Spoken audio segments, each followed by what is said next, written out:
What's going on, everybody? My name is Jay Fritz and welcome back to my channel. Now, a long time ago, I made a video reviewing the Canon R5 after multiple years of professional use, and today I'm very excited to provide a comparison between that original R5 and also the brand new R5 Mark II. We're gonna start off covering some of the ergonomic changes to the camera body, and then we're gonna segment it into both photo and video-centric features, just to keep things a little bit more organized. I'm also gonna be sharing a number of samples, both of photo and video, from personal and professional shoots that I've had over the last few months using this brand new camera. Now, by the way, just to avoid any confusion, I do have the R5 Mark II sitting on the battery grip. It does not come like that. That's just an accessory that I use all the time now on this setup, so I wanted to make that clear.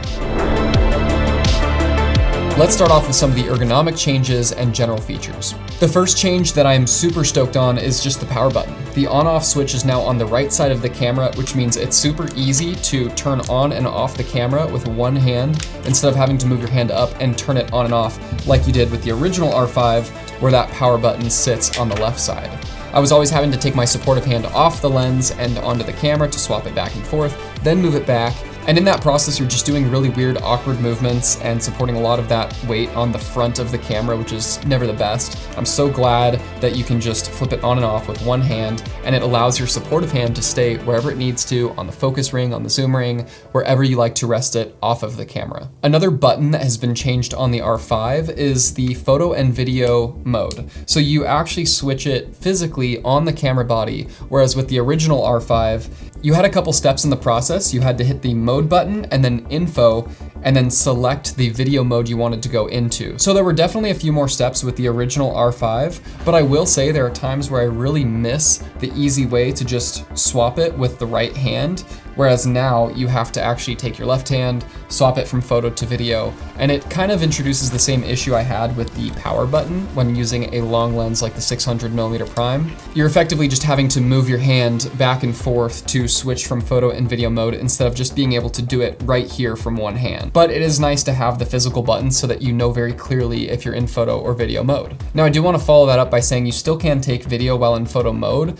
Your settings are just going to be a little bit different. I think it resorts back to what your video settings are in the actual video mode. Now, the R5 Mark II does also feature this electronic hot shoe, and because of that, it actually changed the form factor of the camera itself. So for those of you that are moving from the original R5 to the R5 Mark II, just keep in mind that your camera cage may not actually fit the body of the R5 Mark II. Now, I'm assuming that some of these companies like Small Rig and Condor Blue are going to be rolling out cages for the R5 Mark II here soon, so I look forward to that. And one thing that I would really like to see is some sort of protection for the hot shoe mount, because for those of you that are unfamiliar with what an electronic hot shoe mount versus a cold shoe mount is, it essentially allows power and data transfer through the hot shoe mount. So there are certain audio devices like microphones and flashes that essentially transfer data back and forth between the microphone and the camera without actually having to use a cable. But the downside is when you're not using it, you do really want to keep it protected so that you don't leave it open to water damage or any other environmental damage. All right, so now let's move into some of the photo-centric changes with the brand new R5 Mark II. So one major change is the autofocus, which that's kind of hard to believe because coming from the R5, which at the time, in my experience, was the best autofocus I had ever seen in a camera. So when I heard there were gonna be upgrades to the autofocus in the R5 Mark II, I was extremely excited, but I was also kind of confused, like, what the heck are they gonna do to make this better? And I'll tell you what, they managed it. There are a number of features, so many of which I won't get to in this video, but just to highlight a few, the R5 Mark II can actually decipher the difference between the left and the right eye. So if you have a preference between locking on to the left or the right eye, you can actually set that in camera, which is crazy to think, but can provide a lot of benefits to portrait photographers or any photographers that are photographing weddings or other events like that. Speaking of events, another feature that I personally haven't used, but something that's really cool to note, is that you can actually set face priorities to certain subjects. The camera will identify certain faces and remember them so that it prioritizes them over other faces in the same scene, which is really, really cool. While photographing the eagles this year, I noticed significant benefits with the R5 Mark II and its autofocus. Even some photos where eagles were way off in the distance and not very recognizable as an animal or as an eagle, it still managed to lock on to the eagle and even the head when it was super tiny in the frame. This really blew my mind, and when I say it was a noticeable difference, like, there is zero exaggeration there. There were actually a few occasions where I pulled out the original R5 just to get some secondary shots from the position I was in, and I was so unhappy with the autofocus that I just put it away, pulled off the lens, swapped it to the R5 Mark II, and just got that same image but with this body instead, because it is that much noticeably different.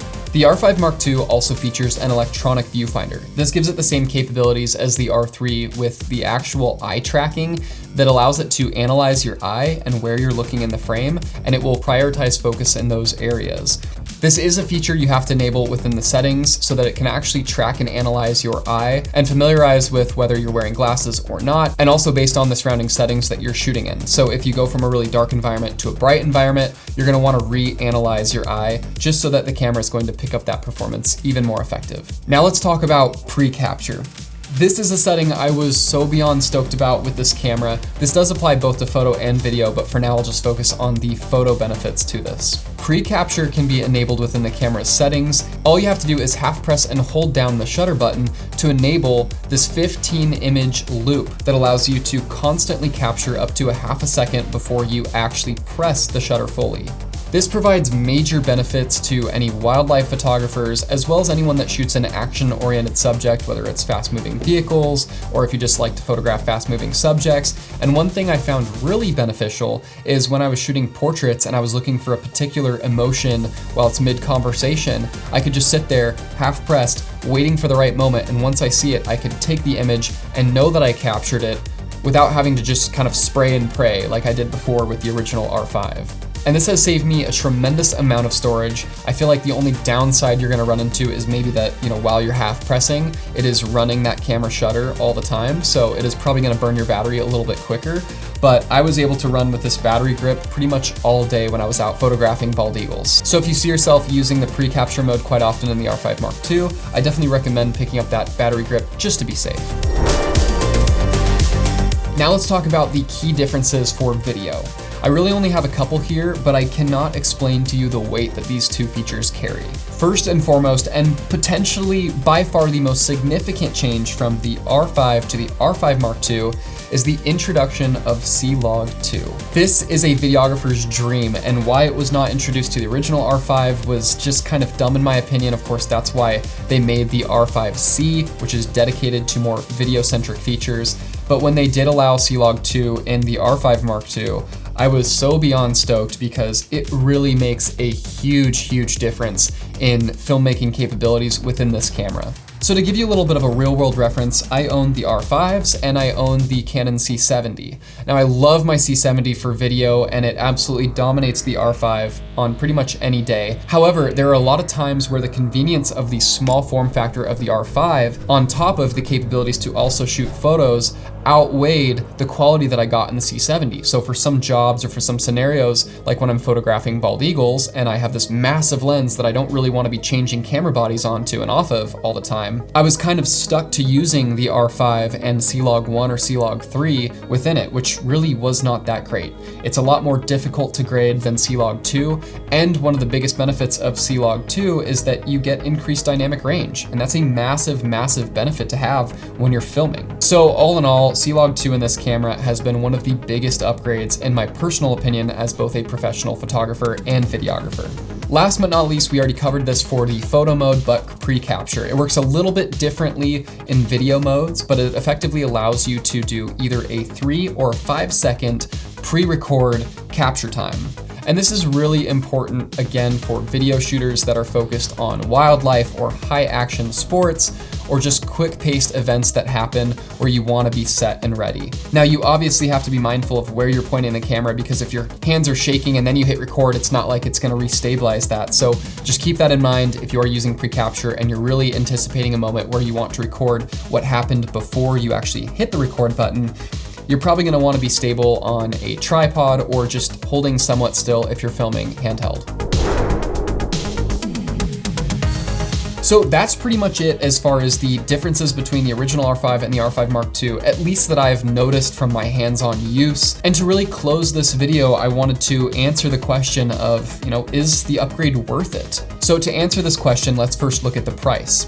So for the original R5, you're looking at $3,399, although right now it's on a holiday sale for $2,799, and you're definitely much more likely to find deals and discounts on the original R5. So if you're looking for a much more budget-friendly route, you're definitely gonna find that with the R5, and considering what you get out of this camera, it is an incredibly fair price. The R5 Mark II, on the other hand, is going to cost you $4,299, so roughly around $1,000, if not a little bit more than $1,000, more than the original R5. So ultimately, should you go with the R5 Mark II over the R5? Well, if you're a professional that does both photo and video, I absolutely feel that the little bit more of an investment for the R5 Mark II is by far worth it, no questions asked. Now, if you're primarily a photographer looking to use video every now and then or not so much at all, your best bet is to go with the original R5. It's probably not going to make that significant of a difference by upgrading to the R5 Mark II, especially when you can put that extra cash into a better lens or other accessories. By the way, you guys, I will be throwing links to both cameras in the bio below, so if you want to check out either one and look at the deeper specs, feel free to do so.